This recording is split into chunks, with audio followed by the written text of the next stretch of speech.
Oke, masih tolong bola, balak bener. Kok bicara bola? Semua bicara Bola di sini. bola di sini bersama Saya Ignacio Sindro. dan saya Haris Wardini Gini, dia Haris Pardede. dan Anda Ignatius Indro. Oke, kita akan ke Tanah Ratu Elizabeth. pakai dua. Dua. Yang kedua. Kita akan ngebahas pertandingan-pertandingan yang berlangsung pada Sabtu dan Minggu Ini. Oke. Oke. Ada big match Antara derby Mancunia Manchester United dan Manchester. City. Tuan rumahnya City dong. Tuan rumahnya iya City, berarti City. Berarti Manchester City lawan Manchester. United. Itu derby. Dan juga ada pertandingan-pertandingan lain yang nggak kalah menarik tentunya. Betul. Ada misalnya West Ham, derby London juga ada. Derby London ya. Iya kan? London Barat lawan Timur. Nah, West Ham versus Chelsea. Chelsea. Giant Killer. The Giant Killer West Ham United. Ini Jakarta Hammers biasa nonton di Kopi Plus. Nah, ada tuh manajernya Jamaican Cafe yang habis potong kutil ya. Mata ikan kan kutil. Pedro, bukan Pedro Chelsea, dia West Ham. Terus ada juga Southampton Liverpool. Liverpool Southampton dan Everton Arsenal. Nah, yang menarik kayaknya dibahas derby Manchester. Oh. Iya. Manchester City. Orang sana bilangnya gitu, City. Manchester City. The Citizen. United. Gitu. Pak, dan City tentunya kehilangan Sergio Aguero. Ya. 1 bulan kayaknya. String ya. Lama, jadi dia nggak bisa main di derby Manchester. Terus ya Torre nggak tahu ya, kayaknya juga masih tanda tanya. Kemarin dia nggak main full. Terus yang lain sih Otamendi main di belakang, di kiri Kolarov masih absen. Di kanan si Zabaleta. Ada De Bruyne, Sterling, Silva. Ada Sterling. Habis hat-trick loh dia. Hat-trick ya. Jadi belum tentu nih Manchester City kehilangan Aguero, kehilangan daya gedornya nih. Enggak. Kenapa? Soalnya dia si ganteng, Wilfried Bony. Oh iya. Itu gue sempat mau beli di Fantasy League. Aduh, gue malah beli Graziano Pele. Ternyata Bony di kemarin berapa? Dua assist atau 2 gol atau 2 assist atau 3 atau 1 assist 2 gol gitu. Pokoknya man of the match lah, tampil baik. Makanya di kehilangan Aguero justru Wilfried Bony waktunya membuktikan diri. Iya, karena dibeli cukup mahal tahun lalu sekitar 30 juta pound sterling, 30 juta pound sterling, mungkin sekitar 600 sekian miliar. Bahkan tahun lalu juga sempat kontroversi karena gara-gara dia Jovetic di drop di Liga Champions dan nyatanya juga Bony tidak terlalu kontributif di Liga Champions. Tapi ya kita lihat awal musim ini Bony pelan tapi pasti membuktikan kapasitasnya, terutama pertandingan terakhir kemarin ya, ketika mereka mengalahkan siapa ya, gue lupa. City Bournemouth. Dengan skor yang cukup telak. Di situ dia tampil cukup sangat brilian. Okay. Penampilan dari Manchester United sendiri, United menurut saya cukup baik ya, terlepas dari kekalahan mereka dari Arsenal di laga sebelumnya. Tapi kemarin kita lihat juga mereka secara meyakinkan mengalahkan Everton, tampil baik. Ada beberapa perubahan. Memphis Depay tidak ditampilkan, di drop oleh Van Hal, tapi Ander Herrera menggantikan peran dari siapa lupa si Memphis Depay dengan sangat baik sekali.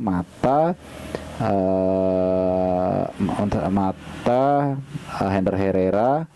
Terus satu lagi siapa? Gue lupa. Oh, si Martial agak di kiri. Martial. Rooney target man kemarin agak dirubah dan ternyata efektif. Dan Rooney juga waktu itu dengan formasi tersebut mencetak gol UE pertama dia sejak November 2014. Oh, wow. Itu Tapi Van Gaal sendiri kayaknya sudah bilang gila nih deh. Manchester City diuntungkan nih Jack gitu kan. Nah, Jack. Dengan jadwal nih yang lebih enak kata dari mereka. Dulu zaman Ferguson enak bener jadwal. Sekarang dikasih sedikit yang lagi juga nggak. Yang paling enak sebenarnya Liverpool kalau mau jujur. Di awal dia ngelawan away ke Emirates, away ke Etihad kayak bencong begini. Liga malam Jumat Iya, lagi. Jumat. Sebenarnya mau ngomong kalau bicara Liverpool, sebenarnya di bawah Rodgers tuh nggak jelek-jelek banget musim ini loh. Oh, iya. Seri cuman dia jarang, masalahnya bukannya dia kebanyakan seri gitu, jarang menang gitu. Jadi kalau ngomong jadwal tadi kembali lagi, wah Liverpool paling berat benernya. Nah, itu kan sebenarnya kalau misalnya apa ini tanda-tandanya Van Gaal bilang jadwalnya ya City lebih oke, dia bisa istirahat lebih lama 1 hari. Ya gak ngaruh sama 1 hari mah. Nggak terlalu Kalau ngaruh. profesional mah nggak. Iya, udah gitu pemainnya kan bagus-bagus. Pemain lapis pertama, lapis kedua itu seimbang, bukan alasan. Mungkin Perjalanannya jauh 8 jam katanya. Nah, kalau mungkin ini curhat kecil-kecilan. Kalau dibilang cywar, setahu saya Van Gaal bukan orang tipikal yang suka menggunakan cara-cara cywar untuk mempengaruhi ke persiapan lawannya.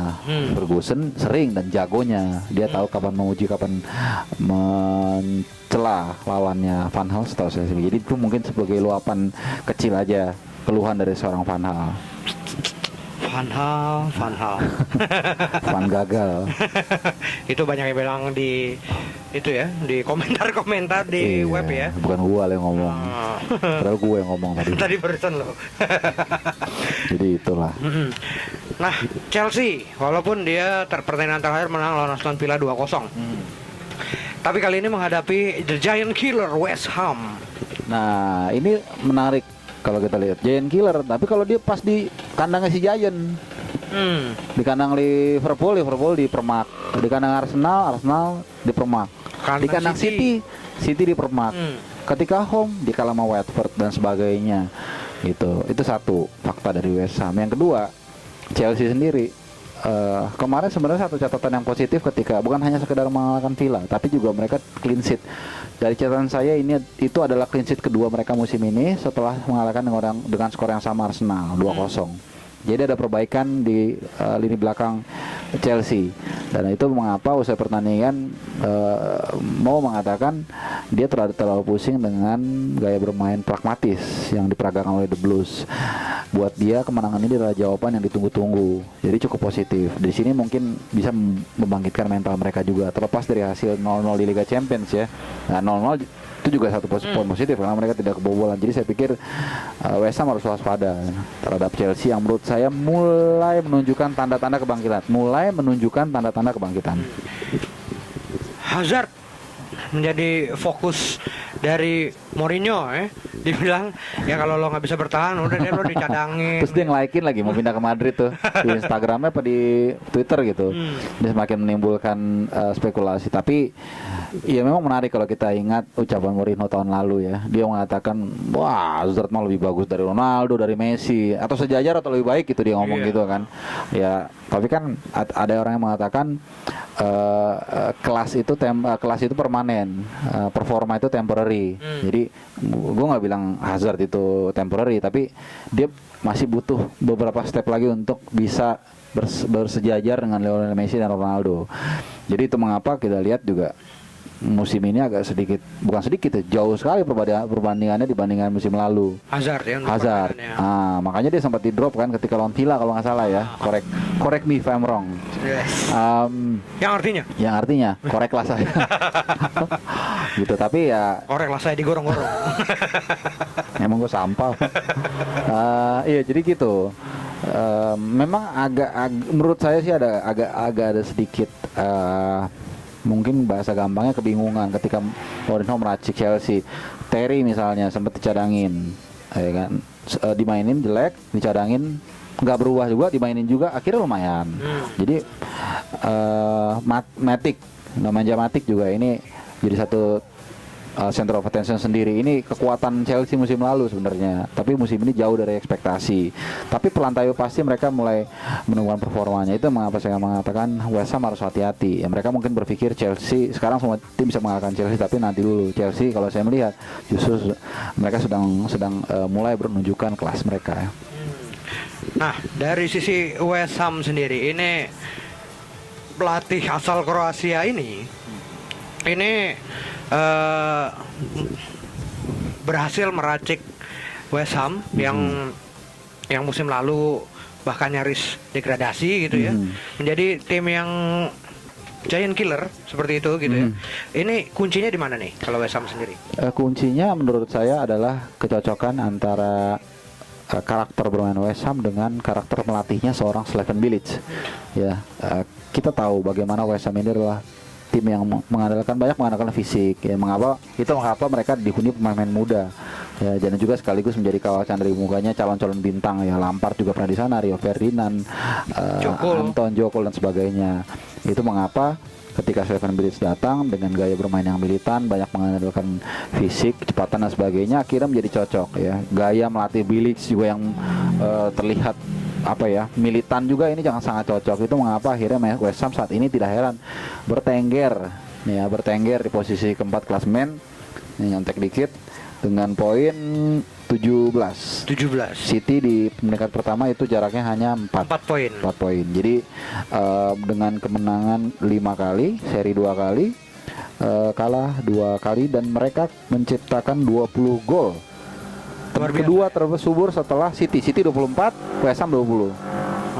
Jadi bukan kebetulan kalau mereka saat ini dari posisi keempat. Meskipun lagi-lagi pertanyaannya apakah iya mereka akan ending di posisi 4 besar, yang mana saya yakin kemungkinan besar tidak, dan itu bukan target mereka. Oke. Kita ke pertandingan lainnya. Arsenal versus Everton versus Arsenal. Everton versus Arsenal. Everton di pertandingan terakhir dibantai. Arsenal versus Everton ya. cek. Arsenal Everton. Koreksi itu di Emirates Stadium. Everton di pertandingan terakhir dibantai di kandang sendiri di Goodison Park sama MU 3-0. Ya kan? Arsenal menang 3-0 di kandang lawan. Ini apalagi nih main di Emirates. Peluang Everton sendiri bagaimana nih? Sejujurnya peluang Arsenal sangat besar. Ya, kita semua tahu bagaimana performa mereka cukup baik. Mereka mengalahkan berturut-turut MU, mengalahkan Watford, lalu mengalahkan Bayern Munchen di partai penting di Liga Champions sih. Kalau kita lihat tiga-tiganya karakternya beda semua tuh lawan-lawannya, dan juga horizonnya atau yang mengikuti di sekitar pertandingan tersebut. Contoh MU adalah pertandingan big match di Liga. Dia bisa lewati dengan baik. Melawan Watford itu pertandingan liga yang menghadapi lawan yang biasanya memarkir bus. Dia lewati. Lalu dia menghadapi tim besar Munchen di lingkup yang cukup bergengsi dan juga penuh pressure, Liga Champions. Mereka juga bisa melewatinya. Jadi kalau kita lihat dari rangkaian tersebut, mereka tentu berpeluang. Tapi lagi-lagi masalah utama dari Arsenal adalah konsistensi. Kalau dia bisa terus mempertahankan tren ini, bisa konsentrasi, tidak terburu-buru. Misalkan mereka bermain terlalu menyerang melawan ada burung melawan Everton nanti, saya pikir mereka punya peluang. Mengapa saya mengatakan harus hati-hati? Karena mereka lagi euforia. Kepercayaan diri yang terlalu tinggi kadang-kadang juga bisa berbahaya. Kita tahu Everton punya penyerang-penyerang yang tajam, Ross Barkley, lalu juga Lukaku sebagai pemantul, dan McCarthy atau mungkin Kone kalau dimainkan yang rambutnya pirang. Super sub deh. Super sub. Kadang-kadang super sub, kadang-kadang inti. Terakhir dia kalau nggak salah super sub ketika lawan MU. Ya, jadi ini bisa dimanfaatkan oleh Everton melalui serangan balik kalau Arsenalnya terlalu kasihkan menyerang, melupakan pertahanannya. Oke. Itu harapan Everton sendiri dari pemain-pemain yang Batol sebutkan, Batol Harpa sebutkan. Harapannya Everton sendiri. Harapan Everton, iya. Lukaku. Karena Arsenal tampil di Emirates lawan Everton pasti menyerang gitu. Jadi Roberto Martinez pasti sudah mengetahui situasi yang akan terjadi. Nah, disinilah harus hati-hati. Dan tapi Arsenal punya penangkal menurut saya satu itu Kokolan. Nah, kalau Kokolan ini tidak atau bisa menjaga wilayahnya dengan baik, area vital di lini tengah, ya menjadi orang yang mematikan serangan lawan ketika Lukaku, Ross Barkley dan kawan-kawan membangun serangan balik, maka Arsenal punya kans untuk setidaknya meredam serangan balik dari Everton. Karena Mertesacker ini kelemahan lainnya itu dia lambat.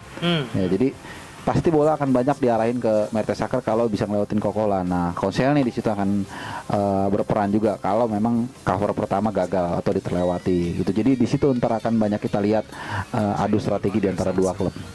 Oke, ketika lawan Munchen, Arsenal efektif sekali memainkan Walcott gitu ya, sangat cepat untuk serangan balik gitu ya. Tapi kan pasti kalau misalnya lawan Everton memang jelas sudah lebih memilih bertahan. Ini lebih cocok Theo Walcott atau Giro. Jadi template formasi Arsenal musim ini sebenarnya simple, dua, with Giro atau without Giro. Kalau ada Giro nggak ada Walcott biasanya. Kalau ada Walcott atau false nine maka Giro nggak ada.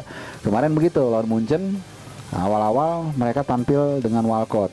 Ya, tapi ternyata sebenarnya banyak peluang yang didapatkan Walcott. Lumayan ngacak-ngacak tuh Walcott. Lumayan ngacak-ngacak, tapi mungkin ini menurut saya sudah tingkat tinggi ya. Mungkin Wenger melihat ada sesuatu yang tidak jalan, akhirnya dimasukin Giro dan akhirnya itu membuahkan hasil ya.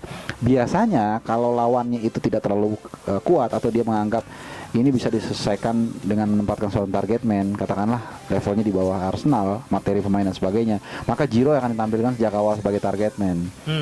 Toh juga kan kalau diturunkan Walcott, space untuk speed dia nggak ada kan karena bertahan. Jadi mungkin Giro akan turunkan sejak awal untuk memanfaatkan bola-bola atas, memantulkan bola atau mengeksekusi langsung ke gawang Tim Howard. Oke. Nah, peluangnya berapa ini kalau Arsenal lawan Everton? Jadi peluangnya saya tanpa ragu mengatakan 30-20 loh. Itu nggak nyampe 100.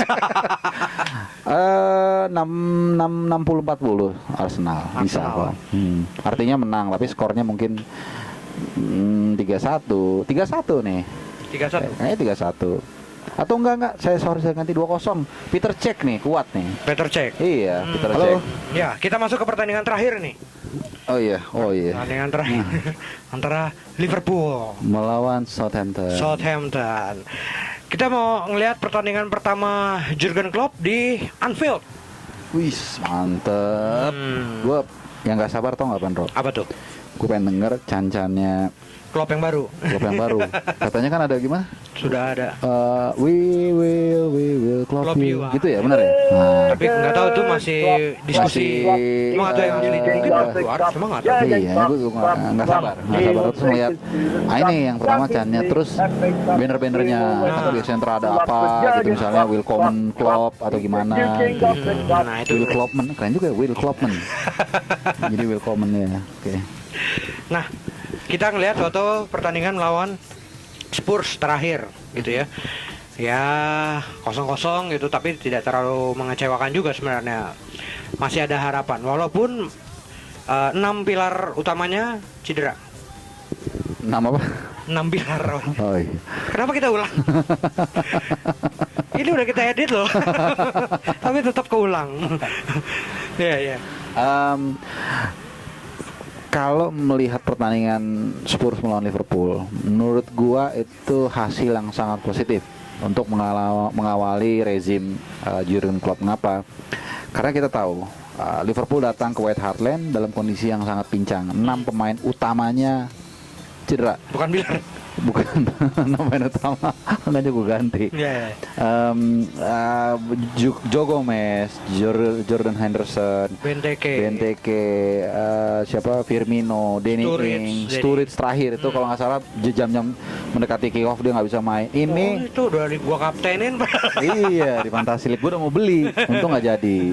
Nah jadi dengan kondisi seperti itu, lalu yang kedua ekspektasi Liverpoolian atau Kopites itu begitu tinggi terhadap Jurgen Klopp.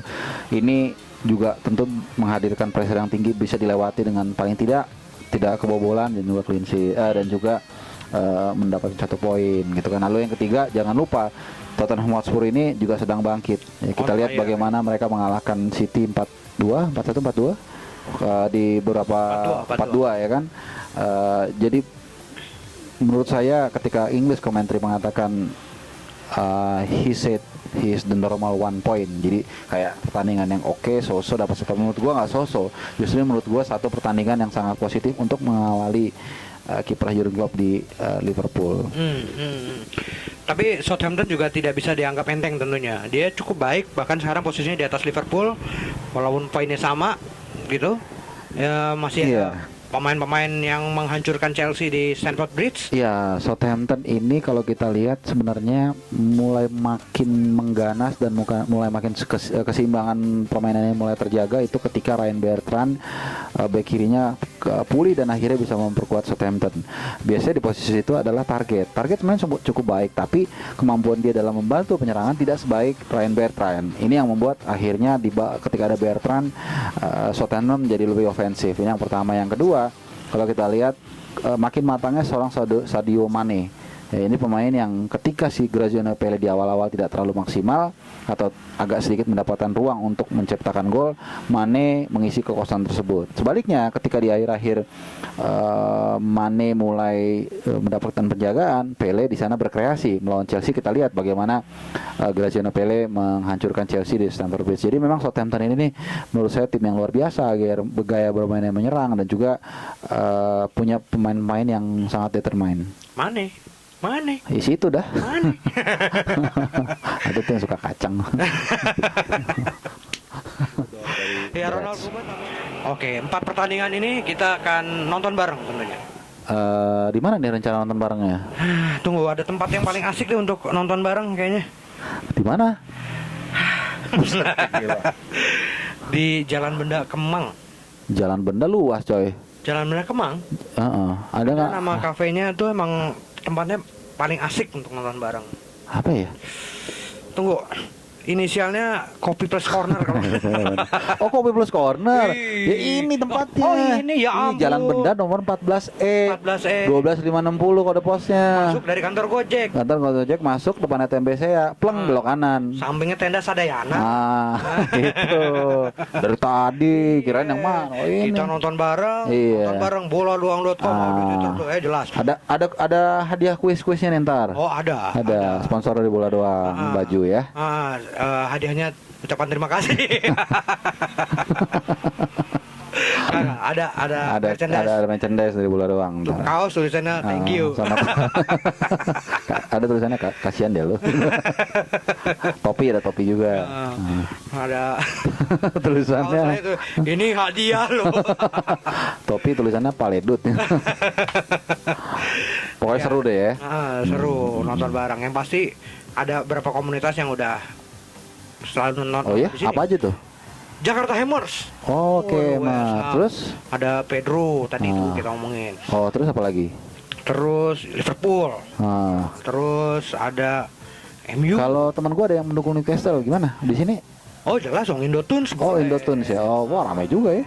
Oke. Luncur deh kalau gitu deh weekend ini deh. Harus tuh ya. Oke. Kita akhiri dulu episode kali ini. Tentunya kita sambung ke episode selanjutnya yang lebih seru. Pembahasannya di episode berikutnya. Oke, saya Ignatius Sindro. Saya Haris Pardede. Dia Haris Pardede. Dia Ignatius Sindro. Mohon pamit. Salam ngobicara bola. Semua ngobicara bola di sini. Sampai jumpa.